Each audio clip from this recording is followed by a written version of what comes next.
Une nuit, le Seigneur dit à Paul, dans une vision, « Ne crains pas, mais parle, ne te tais pas, parce que je suis avec toi et personne ne mettra les mains sur toi pour te faire du mal, parce que j'ai un grand peuple dans cette ville. » Acte 18, 9, 10. Au cours de son second voyage missionnaire, l'apôtre Paul a reçu un appel de la part de Dieu pour apporter l'évangile en Macédoine.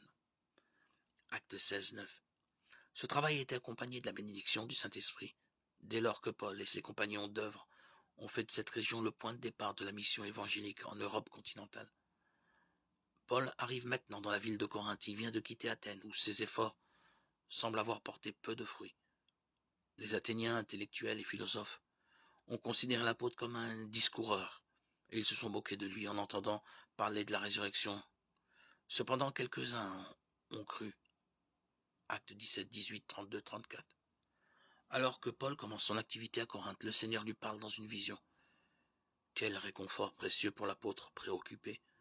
Le Seigneur lui dit de ne pas craindre, de ne pas se taire, parce que je suis avec toi.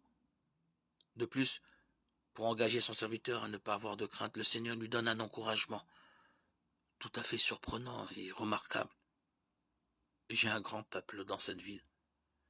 Corinthe était alors une cité portuaire prospère, mais connue pour son immoralité. Dans le monde grec de l'époque, si quelqu'un vivait de façon débauchée, on le désignait de manière proverbiale comme un Corinthien. C'est pourtant là que le Seigneur a dit à Paul, « J'ai un grand peuple dans cette ville. » Combien il est touchant de voir que le Seigneur nous a choisis et aimés avant la fondation du monde. Éphésiens 1, 4. Il connaissait ce qui serait à lui avant qu'il soit sauvé. Cela n'annule pas la nécessité de prêcher l'Évangile, ni notre responsabilité de croire son message. Le Seigneur a dit en effet à Paul de parler et de ne pas se taire. L'Évangile devait être proclamé. Blasés, desséchés par le péché, les Corinthiens étaient alors mûrs pour l'Évangile. 1 Corinthiens 6, 9, 11. Les fiers Athéniens n'en avaient pas voulu, mais le Seigneur avait un grand peuple à Corinthe.